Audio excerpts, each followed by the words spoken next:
18 November 1962 આ દિવસ ભારતના ઇતિહાસનો એક ગૌરવાન્વિત દિવસ. આ દિવસને આહિર સમાજ દ્વારા આહિર શૌર્ય દિવસની ઉજવણી કરવામાં આવે છે. ભારતના અલગ અલગ રાજ્યોમાં જ્યાં યાદવો વસે છે ત્યાં દિવસની ઉજવણી કરવામાં આવે છે. ત્યારે ગુજરાતની વાત કરીએ તો ગુજરાતના સોમનાથની અંદર આહિર સમાજ દ્વારા એક આ કાર્યક્રમનું આયોજન કરવામાં આવ્યું અને ત્યાં સમાજના આગેવાનોની પણ હાજરી હતી. પણ આ એક ચર્ચાનો વિષય એટલા માટે છે કે ગુજરાતના ભારતીય જનતા પાર્ટીના પૂર્વ કેબિનેટ મિનિસ્ટર જવાહર ચાવડાએ આ કાર્યક્રમની અંદર સરકાર સામે એક માંગ મૂકી છે. અને વર્ષોથી જે માંગ છે કે ભારતીય સેનામાં જેમ અલગ અલગ રેજિમેન્ટ છે તેમ આહિર રેજિમેન્ટ પણ આપવામાં આવે. તો સ્ટેજ ઉપરથી જવાહર ચાવડાએ શું વાત કરી તે પણ આપ એકવાર સાંભળો. આવા કામ કરવાથી આપણો સમાજ એક સંગઠિત થાય, એક વિચારથી સંગઠિત થાય. ને જો સમાજ સંગઠિત થઈ શકશે તો જ આપણે આ લોકશાહી દેશમાં તાકાતથી જીવી શકશું. સંગઠન સૌથી જરૂરી હોય છે. આપણે સરકાર પાસે કોઈ સહાય નથી માંગતા.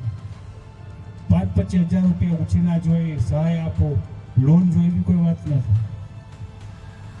અમને અમારું બલિદાન આપ્યું છે, અમારું લોહી આપ્યું છે. આ રાષ્ટ્રને અમે અમારી જાતને સમર્પિત કરવા છે, અમારું બલિદાન આપીને આપવું છે. ને તેના માટે અમારી ઓળખ નહીં, ઓળખ જે છે તે રેજિમેન્ટ છે. આ વાત આપણે કરીએ છીએ, વાત સાચી છે અને ચાલુ રાખવી પણ જરૂરી છે. આપને પણ વિનંતી કરું, ચાલુ રાખજો અને જ્યાં જરૂર પડે અમને કહેજો. આવા કામ કરવાથી આપણો સમાજ એક સંગઠિત થાય, એક વિચારથી સંગઠિત થાય. ને જો સમાજ સંગઠિત થઈ શકશે તો જ આપણે આ લોકશાહી દેશમાં તાકાતથી જીવી શકશું. સંગઠન સૌથી જરૂરી હોય છે. આપણે સરકાર પાસે કોઈ સહાય નથી માંગતા. 5-25 હજાર રૂપિયા ઉછીના જોઈએ, સહાય આપો, લોન જોઈએ, એવી કોઈ વાત નથી. અમને અમારું બલિદાન આપ્યું છે, અમારું લોહી આપ્યું છે. આ રાષ્ટ્રને અમે અમારી જાતને સમર્પિત કરવા છે, અમારું બલિદાન આપીને આપવું છે. ને તેના માટે અમારી ઓળખ નહીં, ઓળખ જે છે તે રેજિમેન્ટ છે. આ વાત આપણે કરીએ છીએ, વાત સાચી છે અને ચાલુ રાખવી પણ જરૂરી છે. આપને પણ વિનંતી કરું, ચાલુ રાખજો અને જ્યાં જરૂર પડે અમને કહેજો. જવાહર ચાવડાએ જે રીતના કહ્યું ત્યાંનો ઇતિહાસ ખૂબ બહોળો છે, પણ એમની ઊંડાઈ પર આપ જઈએ તો જ્યારે ભારત સામે થયેલા યુદ્ધની વાત આવે ત્યારે ભારત અને ચીન વચ્ચે થયેલા એ રેજાગલાનો ગૌરવાન્વિત ઇતિહાસ પણ જરૂર યાદ આવે. આ ઇતિહાસની પાછળ મેજર શેતાનસિંહની 13 કુમાઉ રેજિમેન્ટે 1962 18 નવેમ્બરના દિવસે એવા કારનામા કરી બતાવ્યા કે તે સાંભળતા પણ અસંભવ લાગે. જમીનથી 16,000 ફૂટ જેટલી ઊંચાઈ ઉપર -30 ડિગ્રી તાપમાનમાં ભારતીય સેના પાસે એ સમયમાં પૂરતા હથિયારો પણ નહીં અને ઠંડીથી બચવા માટેના કપડાં પણ ન હોવા છતાંય 114 સૈનિકોએ ચીનના 2000 જેટલા સૈનિકોને ધૂળ ચટાવી અને ભારતમાં ઘૂસતા રોકી યુદ્ધમાં રેજાંગલાના પ્રદેશને ભારતનો હિસ્સો બનાવ્યો.